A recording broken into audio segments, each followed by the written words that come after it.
And we're down to 2, ladies and gentlemen. The best team in the best team in the National League will be duking it out for the World Series Championship. Welcome to the Pinch Talk Podcast, episode 20.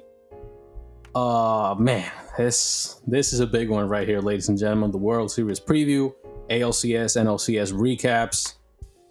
Just so y'all know, a little bit of a behind the scenes commentary here. This is our third fucking try recording this shit because my sound card just for some reason keeps fucking up. Hopefully it does not this time because if it does fuck up, we won't record for a fourth time because I'll toss this shit out the window. And he's 7 floors up, guys. Yeah, I'm only 7 floors up. Y'all hear Pat right there? I'm introducing for the third motherfucking time. But yeah, bro, blessed to have you here. How you feeling, bro? I'm good. I'm enjoying this turmoil that we're going through right now, trying to get this shit done.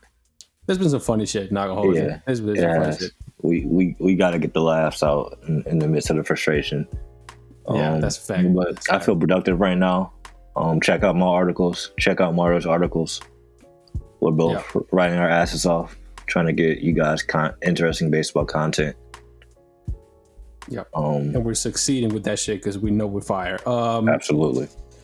See, that's how flabbergasted I am. I didn't even properly plug, the articles and where you can find the podcast and all that shit. So I'm not gonna do it. Just check out the Twitter account that Pat runs at a very high level right now, much better than I do. Check out his articles, like he said, my articles, all that good shit. So now we can get into the important shit. ALCS, NLCS, let's do the recaps first so we can then do the proper World Series preview, our predictions and all that without anything, having to be done afterwards so we can dedicate more time to that.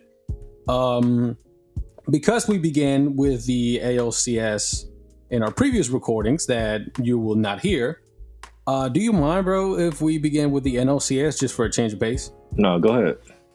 All right. So, NLCS, thank you for that. Now, the story for this, it's a shame, really. This NLCS is a shame in many regards. One of those regards is not the brand of baseball we got. This was some truly excellent baseball on display, basically through 7 games. Every game was engaging in one way or another. Man, the Braves and the Dodgers, a lot closer than we thought. I think we both predicted Dodgers in 5 or 6, if I'm not mistaken. Yeah, I can actually. Yep. Yeah, I think I had the Dodgers winning in 5. I'm pretty sure I had them in 6 or 5. So we both, I guess, kind of underestimated the Braves or overestimated the Dodgers a little bit. But let me give the people listening, how, kind of a view of how the series went. And, y'all will actually see why this is kind of a shame because, it only reinforces the narrative, right? So the Braves get out to a hot start. They take game 1 by shutting down the Dodgers 5-1. Then they win a shootout 8-7 in game 2. And at that point, they had their 2 best starters win the first 2 games for them, pretty much. Pitch very well. They're up 2-0. They need 2 wins in the next 5 games. Could they do it, Pat? Tell the folks how everything unraveled from that point on. Another Atlanta sports team shat the bed. Dog, it's crazy how they cannot escape that. No, they can't. And it's fucking. It's as a Cleveland sports fan. I'm not a Browns fan though. I don't stoop that low. But he said, "Don't put that on me." Don't put that on me. Even though the Cowboys are dumpster fire right now. Yeah, I'm not a Browns fan. Okay. Game 3, the Dodgers put their foot in the Braves' ass. They scored like 11 in the first inning. Just, oh my goodness. By the way, that was ridiculous to see in real time. Yep. It didn't stop. Like when you saw Max Muncy come up to base, with the bases loaded to bat, you knew he was going to hit a grand slam. Yeah. I knew he was at least going to hit a double in the gap. I'm like, he was going to at least clear the bases for sure. Yeah. Like that's just the way that game was going to go. Yeah, it was just a shitstorm. The next game, the Braves respond. They win 10-2. Marcell Ozuna, 11 total bases in that game. Yeah, he went berserk. Which would be the only time he'd show up in this entire series, by the way. But we could talk about that later. Yeah, and then Game 5, Dodgers win. Then Dodgers won 3 straight games, down 3-1. Game 5, they won 7-3. Game 6, they won 3-1. And Game 7, they won 4-3. Yeah. Game 5 to me made sense. Like, I was expecting the Dodgers to win that game. 7-3 was not really that close of a game. Well, I mean, it kind of was, because basically every single game except for games 3 and 4 was somewhat disputed. But I think where the Braves lose this series, and like I don't like saying this obviously, because it went 7 games, they lost by only 1 run, and this is kind of a corny cliche. But I feel like where the Braves really let this series get away from them, where they had the Dodgers, in a position where they could have put their foot in their ass again and ended it, was Game 6 in the 2nd inning. And you know what happens in that in that instance, right? Run that back for me. All right. So let me paint the picture. In Game 6. Braves are leading the series 3-2. They need one more win in the next 2 games with their 2 best starters going. Mm-hmm. They got Max Fried, their ace, on the mound. Right. Max Fried, their ace on the mound, proceeds to prolapse on the mound in the 1st inning. Oh my God, this man said prolapse. That's just foul.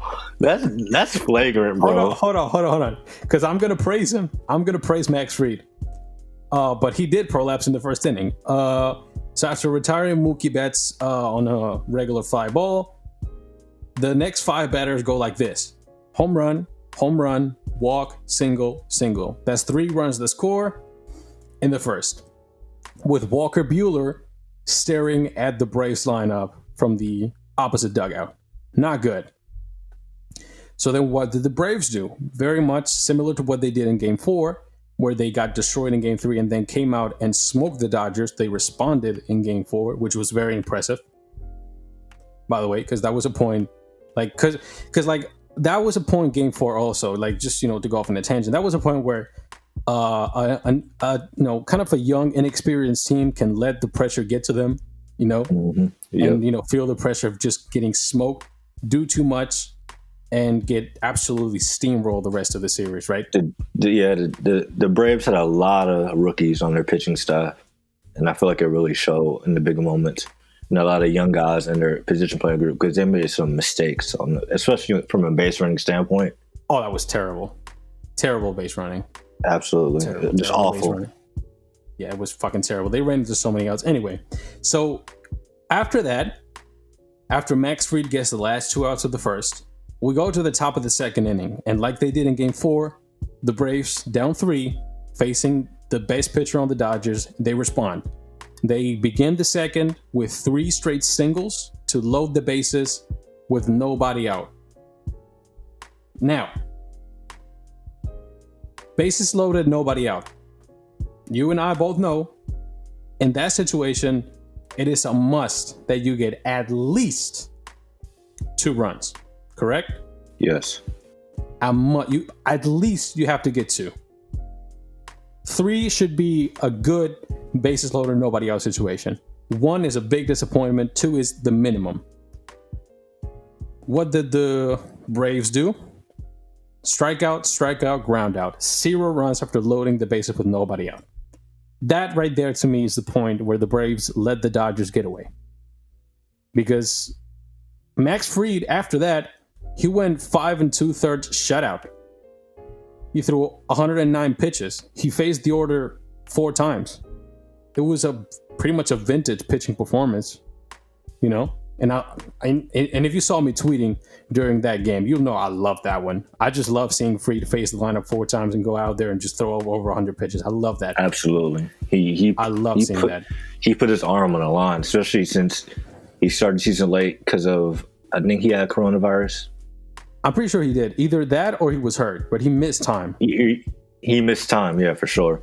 And then for him to Max Fried he put the pitching staff on his back, because honestly, if he was a little more ineffective, or he was on the pitch limit, the Braves wouldn't even make it to 7 games.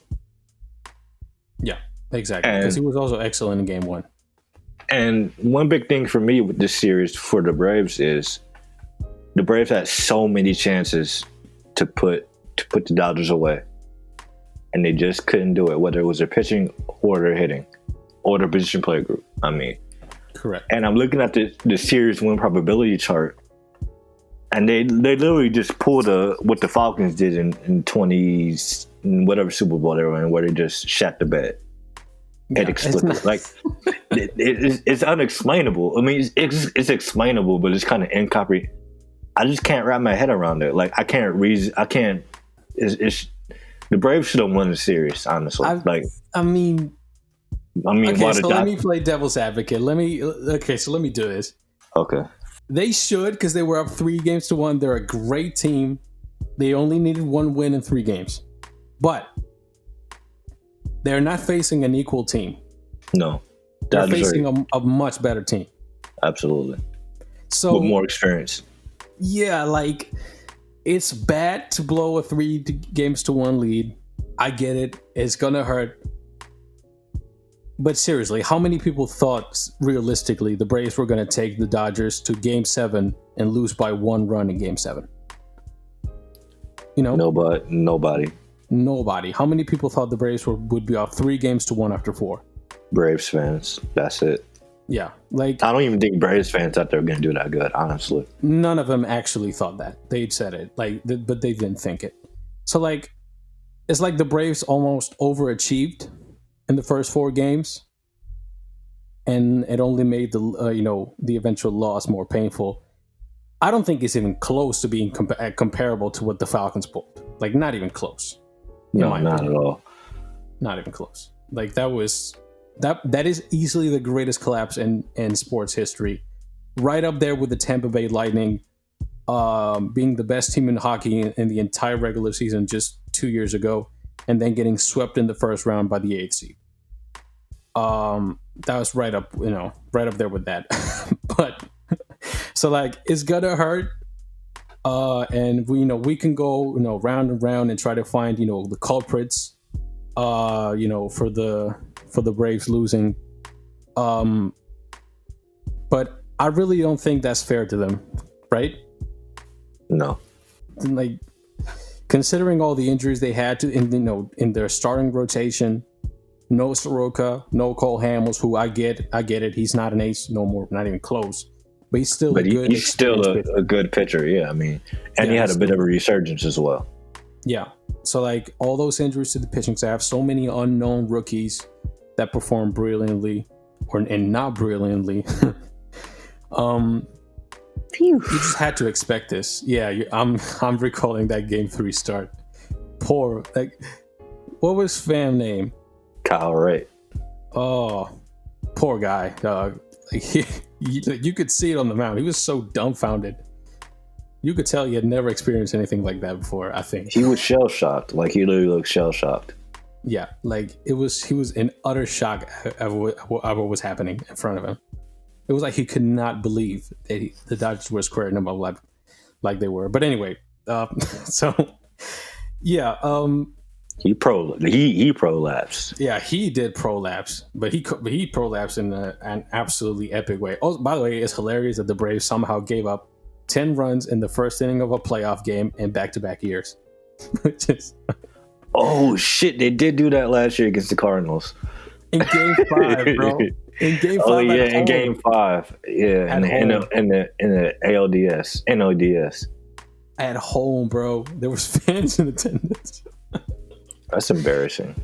Yeah, I watched that game live too. I did too. It was so painful to watch. Atlanta sports once again. Yeah, Atlanta sports. I don't want to take away from the Dodgers here. I thought that they played very, very well after being down 3-1. Their pitching staff really showed a lot of quality because I mean they held the Braves to 3-1 and 3 runs in the final 3 games, 7 runs in 3 games. Mookie Betts is amazing. Yeah, Mookie Betts. Go ahead and like talk about some of the plays that he did make, and because like it's hard to explain without video, but yeah, it's just yeah. Him and Cody Bellinger were just robbing home runs left and right. Just like, especially like the last like 3 or 4 games. The outfield defense was just fucking ridiculous. And Justin Turner just laying all out there to get that, to capitalize on that atrocious base running to get that double play to ruin that rally was big too. Mm-hmm. There was so much awful base running. It was painful to watch by both teams. And you can tell that the shortened season really kind of decreased the quality of play in that point. And it kind of showed up throughout baseball, just throughout the season too, in my opinion. Yeah, it was a lot of sloppy play. A lot of sloppy play. One more thing that I want to add onto this series, I think the narrative is pretty clear. The Braves are going to get clowned, but I don't think they do deserve it because it's funny, and you know jokes are always better than facts. But if you're going to have a serious conversation, I don't think the Braves should get killed for this. I think they did a very good job. No, Brian Snitker did the best he could with what he had to. Yes, he did. Him letting Max Fried go that deep in Game 6 was, I felt, the right decision considering the state of their bullpen and what they would need from them in Game 7. So I thought he did an okay job too. So one last thing I want to say before I pass it over to you, just in case you have like final thoughts or whatever. Cristian Pache is the most athletic center fielder I've ever seen in my life. He doesn't even look athletic. He just look like he just glides across the field. Yeah. And like his throws and everything. Look, he looks like he just walks to catch a ball in the gap and take away a double or something. Yeah. And like I think it's more also about like not only is he fast and takes good routes, also like he makes some difficult. There was one play where he like almost like he ran the wrong route to get to a ball that was going to the gap, and it almost got past him. No. Actually, he came in on a ball that was about to bounce in front of him, and he couldn't quite get to it to dive, but he short hopped it. Remember that? Yeah. So I've kind of kept track of Cristian Pache for a while just because of the fact that he fits as a player that Cleveland Baseball Club would trade for. Mm-hmm. He's been rated as like the best individual defender in all of minor league baseball for like the last like 2 years. And I can see why. Shit. And he's 70 grade arm, 70 grade speed, 70 grade glove. Now, I think he's like Kevin Kiermaier with a little bit better bat, in my opinion. But he's only like 2021. So, but the value you get from a center fielder as your designated fielder, pretty much, you take that. Now, one thing I've seen described is the way he can bend his body and contort his body to make throws like that and short hops off his shoe tops and things. That's going to be big. But one thing I dislike is Andrew Jones comps that he's getting. Yeah, hell no. No. Yeah, no way. No way. Andrew Jones was arguably the greatest defensive center fielder of all time with 35 home run pop. Stop it. Year in and year out. Yeah. No. Cut it out. And Pache is probably going to be a very good player because if he's just an average hitter, that's a 4 WAR player right there, 4 or 5 WAR player. And if he can become a better base runner too.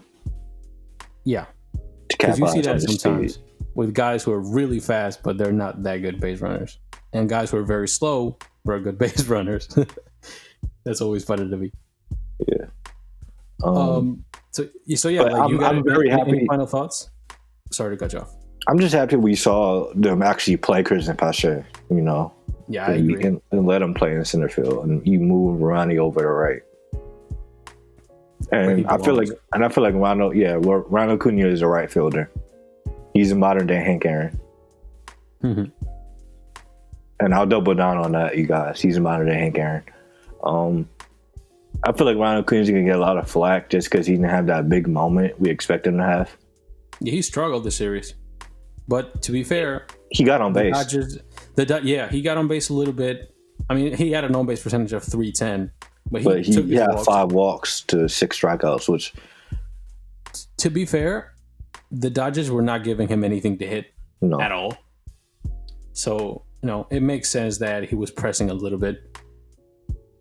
But, yeah, And Mookie Betts completely ruined Freddie Freeman's, because honestly, with the way Freddie Freeman was hitting, I thought he was going to just will them into the World Series, because every ball he hit was a loud out.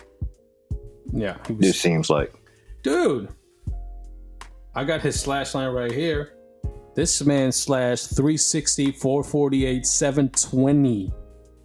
That's disgusting. Them is Barry Bonds numbers, bro. Oh my God. I'm waiting till you see Corey Seager's slash line. Oh, I have it right here. It's stupid. Oh yeah, go ahead. Corey Seager. What the fuck did Corey Seager do? 310, 333, 897. He slugged 897. Yeah, that's not OPS, folks. That's slugging percentage. More than half of his hits were home runs. He had 9 hits, 7 for extra bases. And he drove in 11 runs. He drove in a little less than a third of the runs the Dodgers scored in this series. That's pretty crazy. And Jock Peterson was pretty good too. Yeah, he was good. Bellinger was also pretty good. Yeah, Bellinger. That when he popped out his shoulder, that was a little scary, but I'm glad he's okay. That was funny to me. I'm not gonna lie to you. So John Smoltz was complaining about that. He said, "Modern day players complain too much." It was. I actually turned the game off after that. Yo, John Smoltz saying that someone complains too much. It's fucking hilarious, dog. Because his whole brand as a baseball broadcaster is complaining. Literally. Oh, he throws 95. You need to be able to pitch to contact. No, idiot. Guys are looking to hit home runs on every single pitch they see. You should have went the other way with that 98 mile per hour fastball that was up in the zone. Shut the fuck up. Damn. Yeah. Smoltz is just hard to listen to, man. And I know you hate Joe Buck, and I don't particularly like him either. But I feel like if he had a better partner on the booth, he would be a lot more. Absolutely. More from a narrative standpoint, Joe Buck isn't that good, especially the way he likes to bounce off, the way he likes to give run jobs to popular baseball teams. Yeah, but I'm never letting the 2016 series go. No, it's not happening. I don't blame you for that. It was pretty disgusting how much everyone wanted the Cubs to win. It was terrible. It was terrible. Motherfuckers was out here acting like the White Sox never won a championship. Chicago has never seen a World Series ring in so many years. What the fuck are you talking about? Anyway, Smoltz is impossible to listen to. I listen to baseball games on mute by default because I'm a Rockies fan and our broadcast team is the worst in baseball. The Pirates is bad. The Pirates are worse. The Rockies was voted, I think, second worst in the athletic surveys and shit. Damn. Second worst. They said one person said they sound like cheerleaders, which is completely on point. like they're literal cheerleaders. They sound like parents at their kids' games. And you know those parents who cannot, they refuse to criticize their child for anything he does, even if he egregiously fucks up. They find something positive to say about him. They're one of those. Okay, I'm sorry. They refuse to criticize anyone. So I watch, when I turn a baseball game on, I watch it on mute by default, dog, because I just have that in me. But Yeah, like Smoltz is unlistenable. Like you cannot listen to the guy. He complains all the time. And you've actually talked about this because he does have good insight on pitching, right? Yes. But he spends way too much time complaining about how guys swing and miss too much. So, I mean, is there anything else to say really about it, fam? Like, I mean, not really. There's really not much else to say. That's about as good as you get. We covered all the bases. Yeah, I think it's just beating a dead horse at this point. I just wish Adam Wainwright was actually pretty good on commentary during I forget what series it was that he was commentating on. It was a wild card series, but he was pretty good. But like I would like to see like more recently retired baseball players getting to broadcasting if they're good at it, because like they actually know less big baseball. Names too. Yeah, less big names because like they got way too big an ego and shit. And this may be my bias, but I think catchers are the best. Former catchers are the best at calling baseball games. Joe Girardi was pretty good at calling baseball games. AJ Pajierski, however you pronounce his name, he was really good.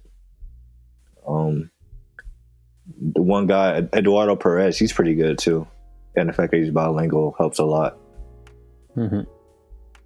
We need more Hispanic and Latino announcers as well. Yeah. I think we need more younger. Yes. Commentators in general. I've tweeted this before. I could do a better job than a lot of color commentators and play-by-play commentators blindfolded. And that's not to like talk shit to them. That's just me saying I'm the shit.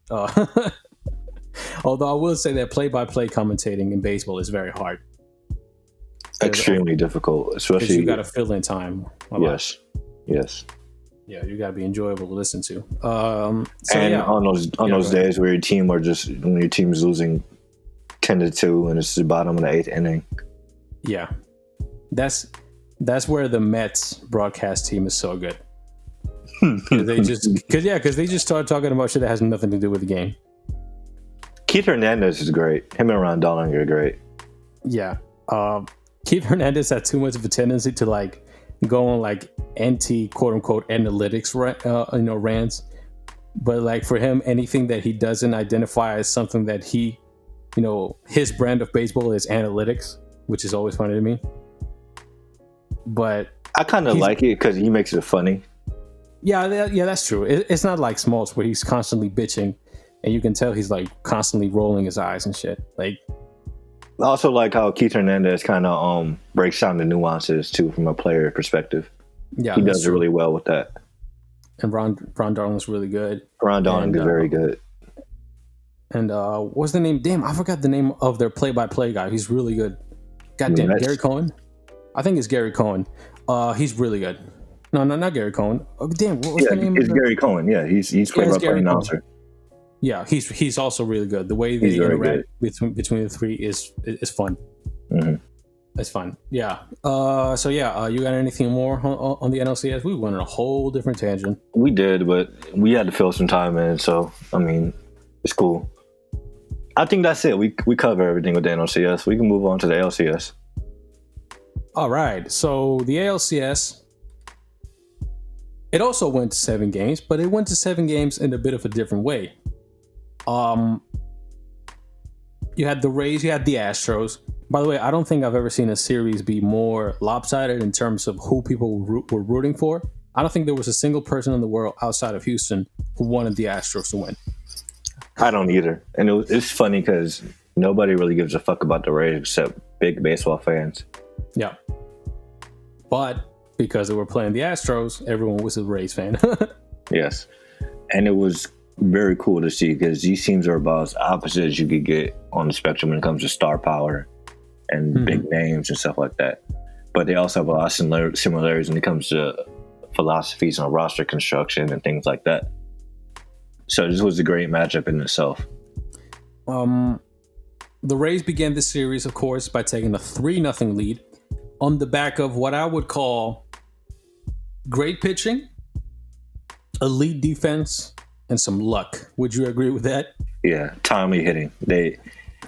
man, they won the series by the skin of their teeth. Yeah. I mean, honestly, not even by the skin of their teeth, by the skin of their nuts. But bro, why you had to make that adjustment, bro? Like, and all these games were decided by 3 runs or less. Yeah, that's pretty crazy fucking fact. Teams average like barely 3 runs per game. This was like the 2000 World Series if it went 7 games. This almost felt like fucking, like, just looking at the score, this almost felt like goddamn 2014 baseball or some shit. Yeah, just a whole bunch of low scoring games. And then this Rays team reminded me of Kansas City a lot in 2015. Yeah. The one difference I would say between both teams is the Rays don't have Alcides Escobar batting leadoff with that .292 on base percentage. I hate that man because he just tortures my baseball team. Oh man, the Ned Yost special. Bro, he had like a 40-game hit streak against my baseball team.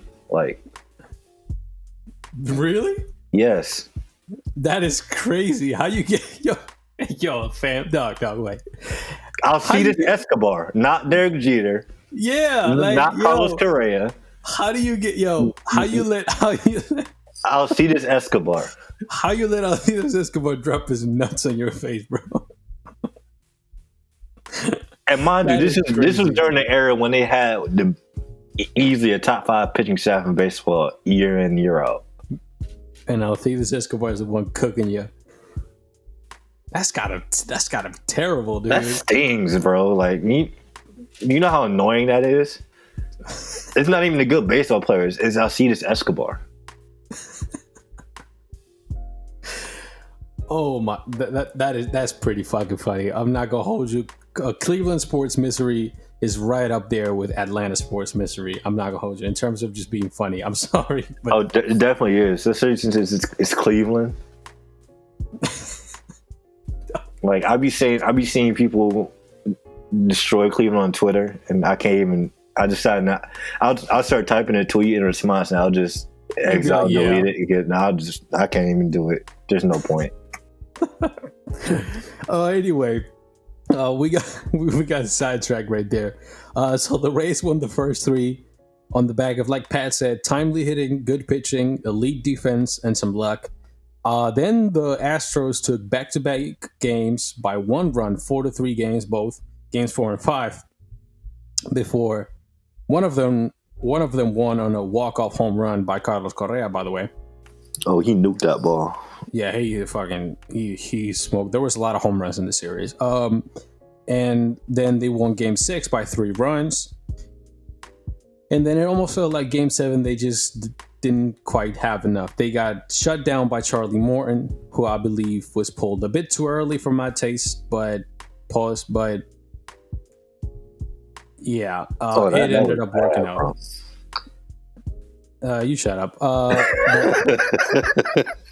It ended up working out. It ended up working out. No one heard nothing. That will definitely not be on the podcast, by the way. No. So they won Game 7 4-2. The Rays did. I wonder if this series took something out of them, though, because I mean they're gonna have days off, but this was like it was so difficult to watch them almost blow it. You know. Honestly, I think they're gonna be fine, especially since they have more off days than the Dodgers did. Yeah, I agree with that. I think mentally they'll be fine too. So yeah, and considering all the arms they have too. Yeah, and we'll get to the rest days when we talk about the World Series, because that is going to be a very big talking point that we get to. So just one number I wanted to throw out there: the Astros OPS 751 in this series. The Rays had an OPS of 675. The Rays scored 4 more runs than the Astros. Why? Because baseball is baseball. No other way really to explain it. Baseball is one of the very few sports where you can get outplayed in terms of execution and still get your ass handed to you. Hockey is also like that. But actually, hockey's quite a bit worse when it comes to that. Actually, and let me go get some, this stat I had about the Rays and their 3 true outcomes legend in this series, because it was absolutely different. Okay, so I'd love to actually do this like a guess question again, but you already know the fucking percentage because this is the 3rd time we're recording. So I'll just tell I'll just tell the folks listening. 16 of the Rays' 25 runs in the ALCS scored via home runs. That's 64%. Almost 2/3 of the runs they scored came via home runs, which is an insane rate. They had 44 hits, 11 were home runs. They struck out 81 times in 7 games, and they walked 24 times as well. Adam Dunn would be very proud. Yeah, this series was crazy to me. As people complain about the 3 true outcomes of baseball kind of rising and becoming more frequent playing style for hitters, it's become like the new style of small ball in a sense, Yeah, that's actually true. And I feel like it makes sense because when you got guys that are throwing 97, 98 with a nasty slider or a curveball or changeup or some shit. Yeah, everyone has a wipeout secondary now. Exactly. You just gotta do what you gotta do to score runs. Yeah, you gotta swing for the fences in case you get one you can handle. That's how you maximize your plate appearances as a team. You swing it, you sit one pitch and you swing as hard as you can. Now, mind you, there are situations where you play small ball, and the Rays did kind of small ball the Astros to death. They won with their style of baseball. Exactly. Something else I want to say. In this entire series, there were 3 stolen base attempts in 7 games combined. That's 3 stolen base attempts. I mean, neither team really has a lot of guys that can steal bases. Actually, 4. My bad. But like this actually like exemplifies like where the stolen base is going. Only the guys who are good at it try it. And only 1 out of those 4 stolen bases were successful steals. Yeah. I mean, especially in a series like this where base runners were at a premium, you do not want to be potentially throwing away base runners, on the base. Making an out on the base path is a terrible thing to do in general. It is, especially in the playoffs. Yeah, especially in the playoffs where every single base runner could, and everyone's heard of this a million times. Every single base runner in the postseason can be a rally. But yeah. And every plate appearance is just that much more important. Exactly. And I feel like one big thing that helped the Rays win was them capitalizing on Jose Altuve's mistakes defensively. Yeah. Because he had 3 errors, and they were big errors. And I think almost all of them led to rallies, or they were in the midst of rallies or something like that. Yeah. I'm pretty sure almost all of them did. Because like you can't be fucking up like that in the postseason. And I'm sure a lot of people found joy in watching Altuve fuck up because he was destroying the ball. Him and Carlos Correa almost won them the series by themselves. Yeah, Bregman, we talked about him. Was it in our previous recording? I think, but it was. He just had a whole bunch of bad luck. Yeah, he got robbed of hits multiple times in every single game. He was hitting the ball very well, but he had an OPS of 343. Which is like he literally brought the chances of the Astros down of winning the ALCS by 15% by himself. Yeah, oh my god, I just looked at that. Oh, that's crazy. When you get outperformed by Martin Maldonado, you had a shitty series. Yeah, you're having a bad series. When you get outperformed by Josh Reddick. And Kyle Tucker had a lot of bad luck too. Yeah. Springer did hit a couple home runs, but his postseason legend didn't really live up to expectations in this series. 715 OPS is not what you expect from George motherfucking Springer, who, by the way, will be a free agent. He will be a free agent at the end of the season. So Michael that's Brantley very as interesting. well. Yep, that's very interesting. This loss right here by the Astros, this may signify something ending right here. I agree. Because Dusty always felt to me like more of a transitional manager. Yep. And I don't know, like this could very well be the end of the current core because Springer is a vital part of that. I'm guessing he's going to leave. Either him or Correa will be gone. That's my... Correa still has a year left. No, yeah, like I'm saying, like as of the end of next year, him or Correa will leave. I don't. Yeah, they're not that's a gonna keep given. both. They're not going to keep both. I wouldn't be surprised if they traded Jose Altuve.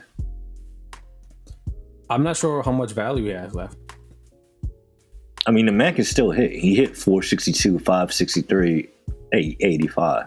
He did, but he's also on a pretty big contract, correct? $25 million a year for a second baseman is a lot. That's a lot of money right there. That is. That's a lot of fucking money. And as I've seen... And he's on the wrong side of 30. And he has an injury history as well. And he underperformed vastly this year. So I'd say he's trade value, and he's probably not very well liked. Probably not. No way on the Astros is probably well liked right now. So yeah, we'll talk about the free agency market and how that looks, and some of the trades and everything when the series ends. When the season ends, because it's going to be very interesting how all that moves. Some teams should be making moves; they won't make them. I won't name them. And yeah, so we'll talk about that. So you got anything more on the series? I feel like this was, in terms of narrative, it was a bit more straightforward. It was, will the Rays choke it away? They did not at the end of the day. So if you got anything more on the ALCS, then go ahead. And if not, then we can go to the World Series. I think we covered everything. All right. So that being said, ladies and gentlemen, children of all ages, the World Series is here. It features the best team in the American League in the regular season, the Rays, against the best team in the National League, the Dodgers. This is both good and bad. This is good because it features the two best teams in baseball going up against each other. But it's bad because Manfred is 100% going to use this to legitimize this bullshit-ass postseason format for, moving forward. I agree. And this is going to lead to a lot of teams cutting corners. Now, using this as an excuse along with coronavirus. But hopefully, on the flip side, we may see more call-ups of young guys. Yeah, that may be true. And if they do permanently expand the playoffs to basketball style with 4 rounds and 8 seeds in each league, they need to expand the playoff rosters to like maybe the 30, 32. That would make bullpenning crazy. It would, but I think it makes more sense just from a standpoint of longevity. You got to play 162 games, and you got to play 4 rounds of playoffs. I think they'll settle it at 14 teams per total. But we can talk about that when we get to it. So this World Series is a very interesting series. One thing that we do need to mention is that there will be normal days off. So after game 2, there will be a day off. After game 5, there will be another game off. This means that the pitcher who starts game 1 can also go game 5. It also means that the guy who starts game 3 goes game 7, if there is one. So with that being said, and before we get to the starters for each game, because they've already been announced and there's a lot of interesting stuff that comes with the announcement of who will be starting those games. Doesn't this series to you feel like the Rays versus the Rays in many ways? The Rays versus the Rays want money. Yeah, I mean, that was exactly what I was about to say. I mean, this is literally the Andrew Freeman Bowl. Yeah, exactly, dog. That is actually very true. If y'all didn't know, Andrew Friedman came from the Rays. He's a general manager or team president of the Dodgers. Either or, maybe both. Something. I think he's the president of baseball ops for the Dodgers. Whatever he is, he runs shit. Yeah, he runs the shit over there. Yeah, so he comes from the Rays. So this is, I think that's a very accurate term, the Andrew Friedman Bowl. I'd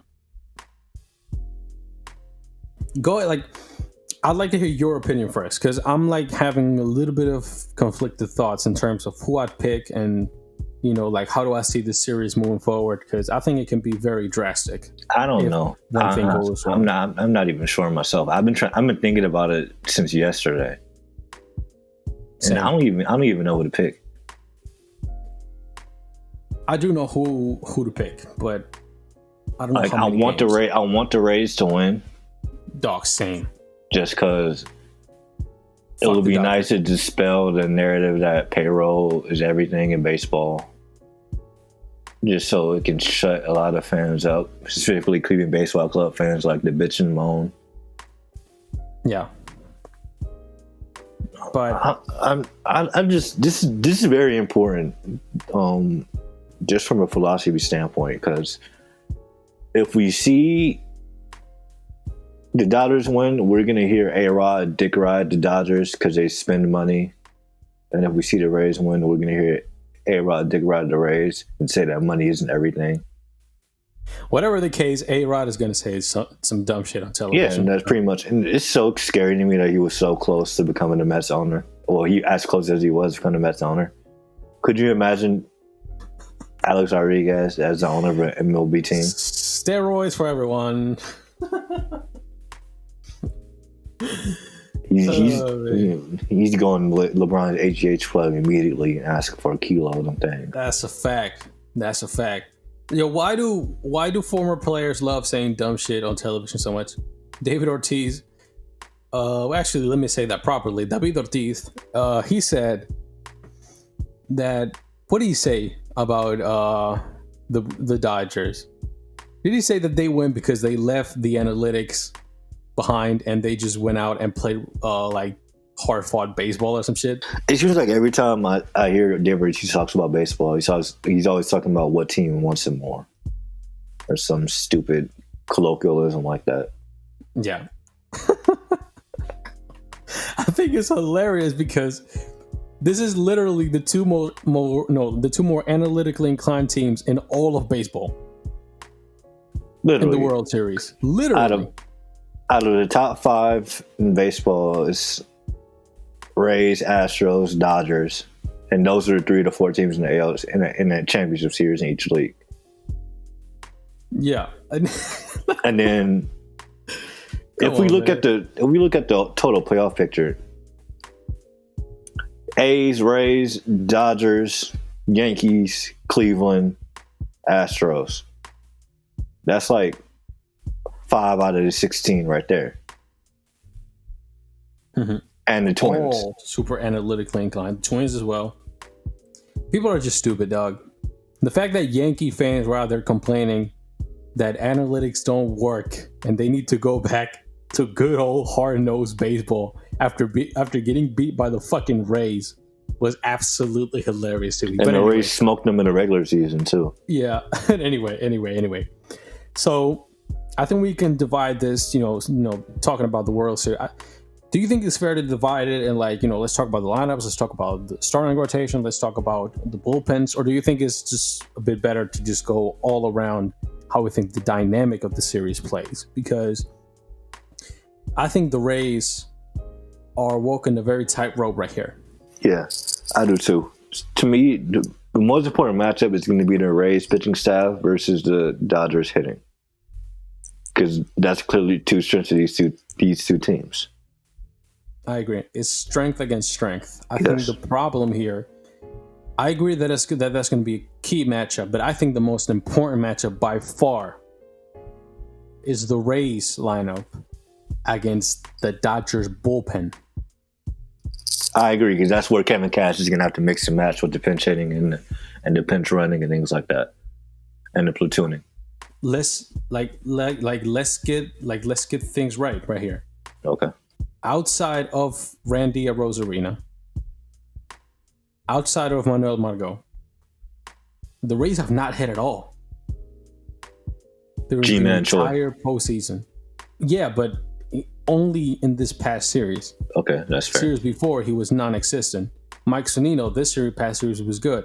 Last series, he was non-existent. The only guys who have been consistent have been Manuel Margot and, of course, the motherfucking name Randy. This is it's so vital to me. I think that what you're going to get out of the Rays pitching staff is what you're going to expect to get out of the Rays pitching staff. I don't think they're going to prolapse all over the mound. I think they're going to pitch very well, considering that they're facing the deepest lineup in all of baseball. You cannot expect shutout baseball over and over and over again from the Rays, but I think they'll pitch well enough to keep them in the series for a very long time if their bats perform. Also, just one last thing before I toss it over to you. The fact that there are days off is huge, in my opinion. Very, especially for the Rays. Yes, I think the fact that there are days off is going to give the Rays so much more advantage to use the heck out of the bullpen and get every single out they can get out of them in games 2 and game 5. I think it's telling that their game 1 starter is Tyler Glass now.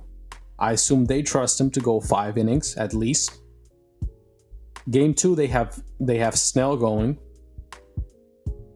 Game 3, they have not set a starter yet. You think it's Morton? I think it will be Morton. Then that leaves game 4 as sort of a semi-bullpen game. And the Dodgers have Kershaw going game 1. They have Buehler going game 3. He would pitch a potential game 7. And here's the interesting part. They have no one so far. It's to be determined who starts game 2. That tells me it's very likely going to be some sort of bullpen game. Yeah. Against Blake Snell. And I don't know, man. It feels weird to me because, yeah, go ahead, because I'm trying to put my thoughts together just to give a proper prediction, because, yeah. It's a big toss-up. I agree. And it's a great matchup, too, just in all facets of the game. Now, I think if Kevin Cash is able to run circles around Dave Roberts, which he's very capable of doing. Correct. Because we see Dave Roberts do some stupid-ass decisions when he takes his guys out on whatever. Yeah. I think that's going to be the real key, in my opinion. I just can't. I cannot escape the fact that the Rays are they have not gone hitting at all, and they still win. I know they still win, but they have not faced a team as good as the Dodgers yet.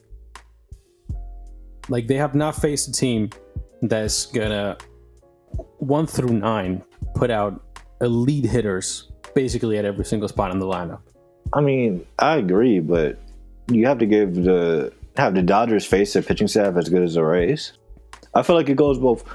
And honestly, I just think the fact that I think the Rays pitching staff, just from a stuff standpoint, and from the fact that they have so many guys that can throw in different arm slots, you have to give them a puncher's chance at least. Oh, I do. I'm not saying they're going to get smoked at all. I'm saying if they don't hit, I have a very hard time believing that they can do anything more than lose in 6 games. Okay, that's fair. I mean, then can we agree that do you think the Rays gonna hold the Dodgers to under 5 runs in all of the games? Not in all of the games, but I think on average they can.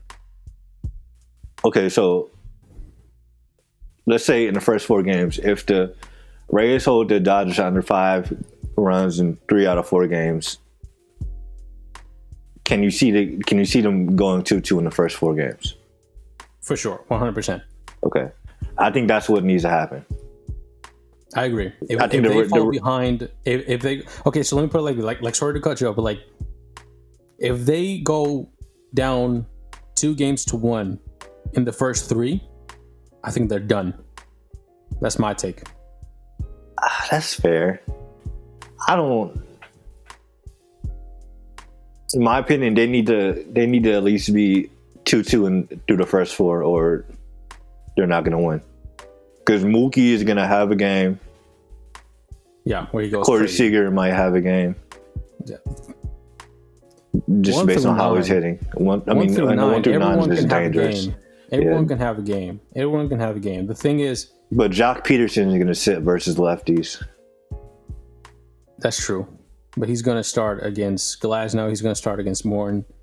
He's going to come into pinch hit. Okay. But I mean, even then, the righties on the Rays staff are just nasty. Okay. It's Jock Peterson. He's basically Mike Trout against righties. So. It's really good. But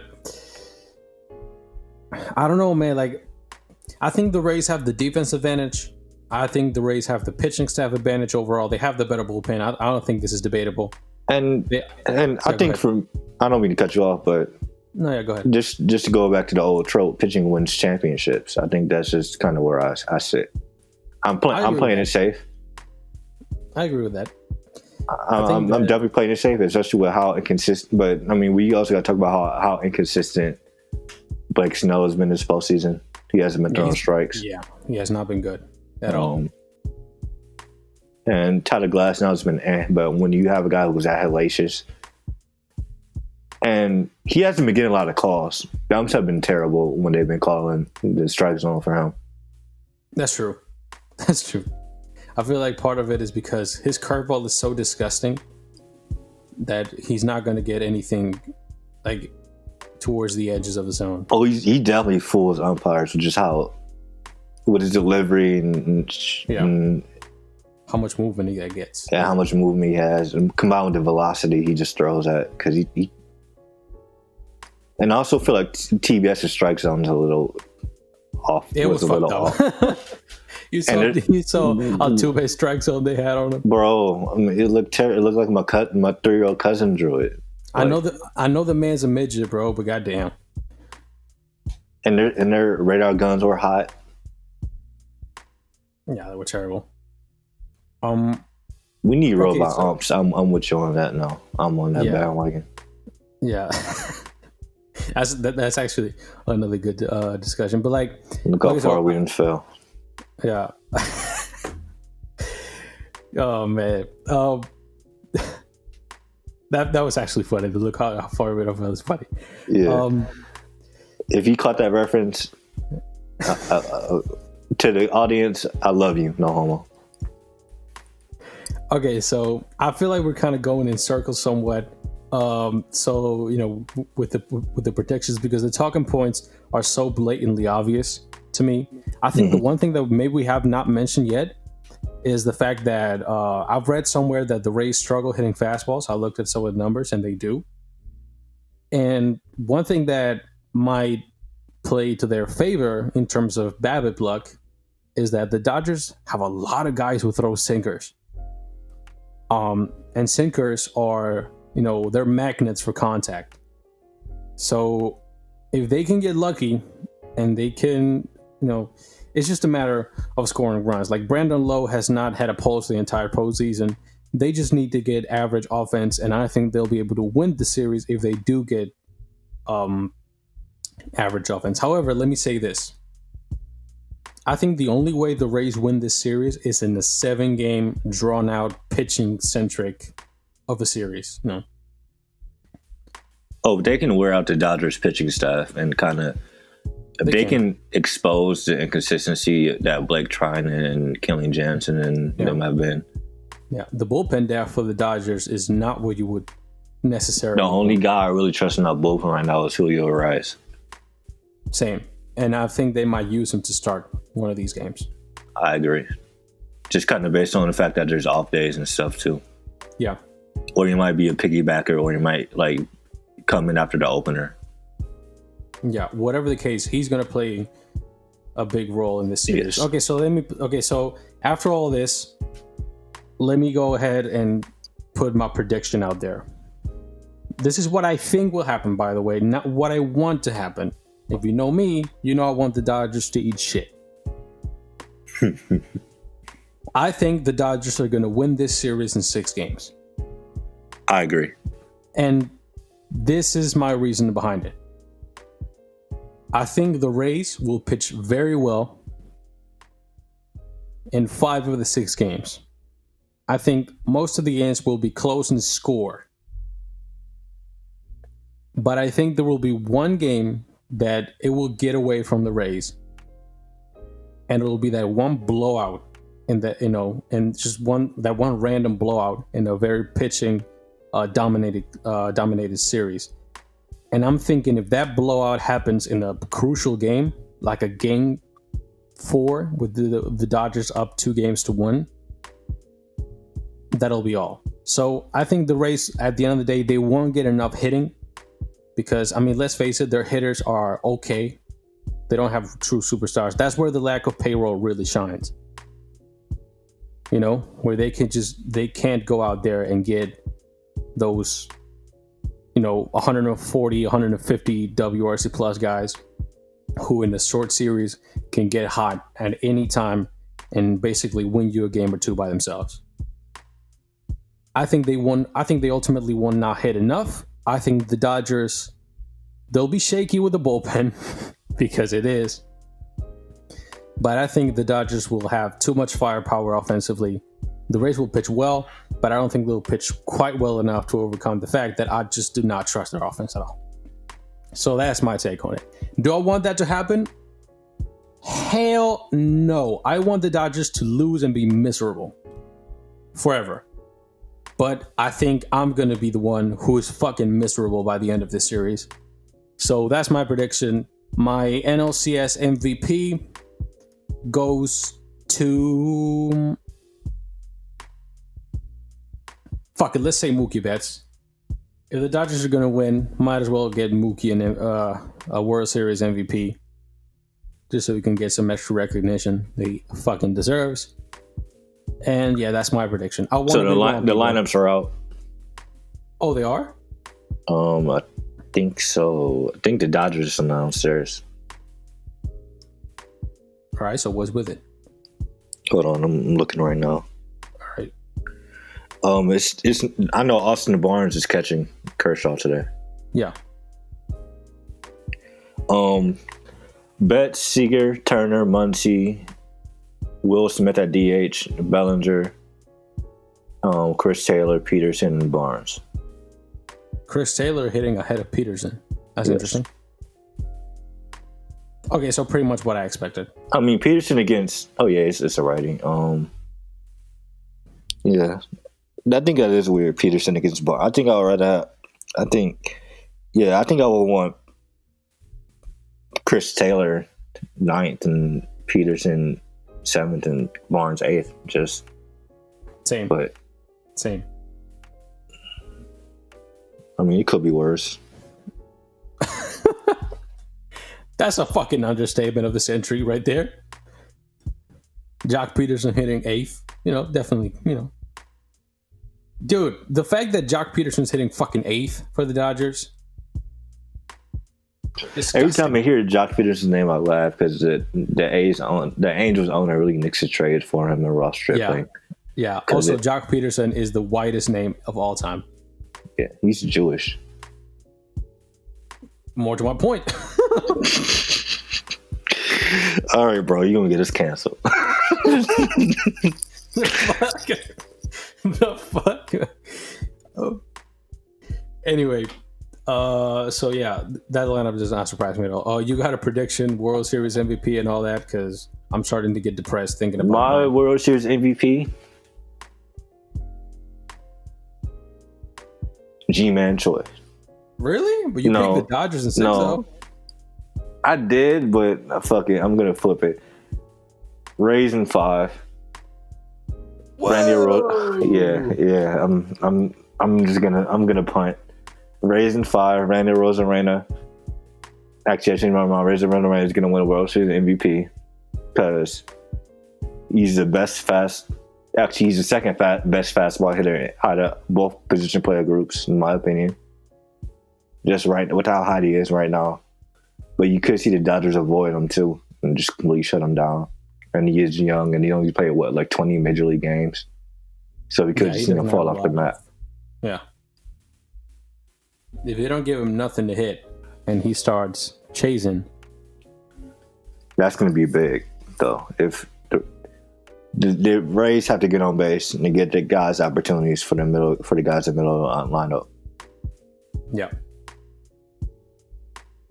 Oh man, Raising 5 is a crazy fucking prediction. It is, but who knows? It's 2020, man. Yeah, that's fair.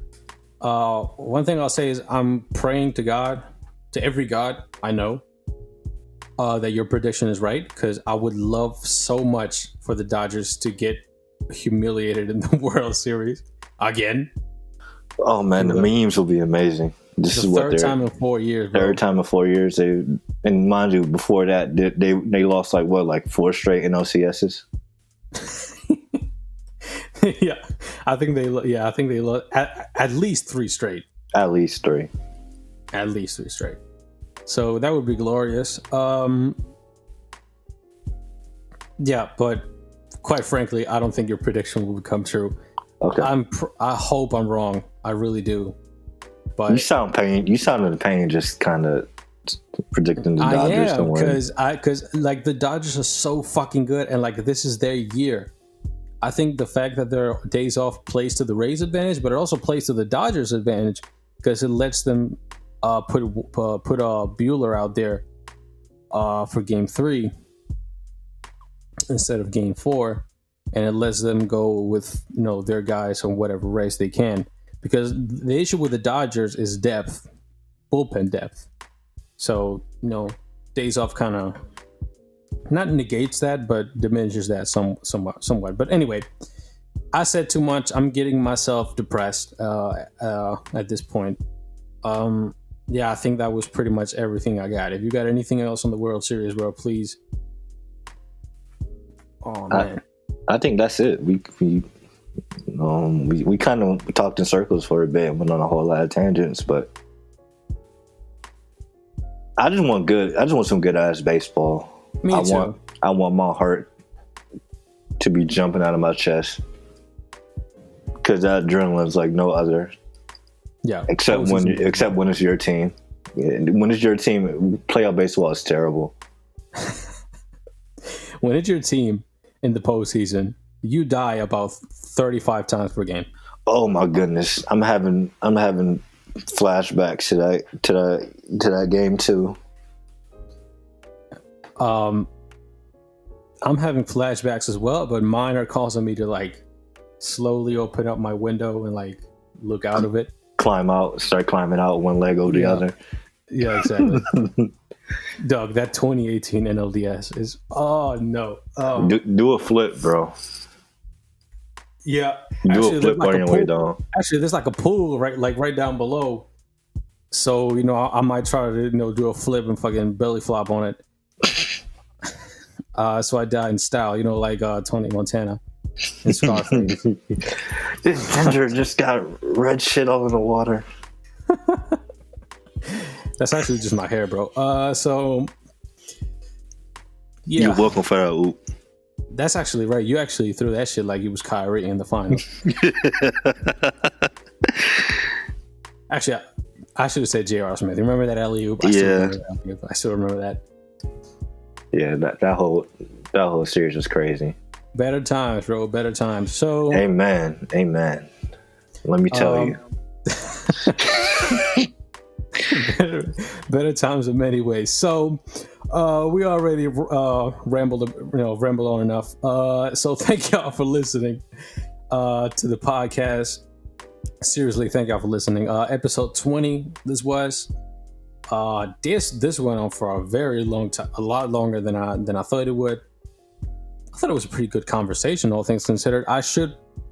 I'll try my hardest to get this shit out there before Game 1 of the World Series. I think I'll probably should be able to, depending on how the audio is, processed and all that. But you want to tell the folks anything else? You want to plug anything?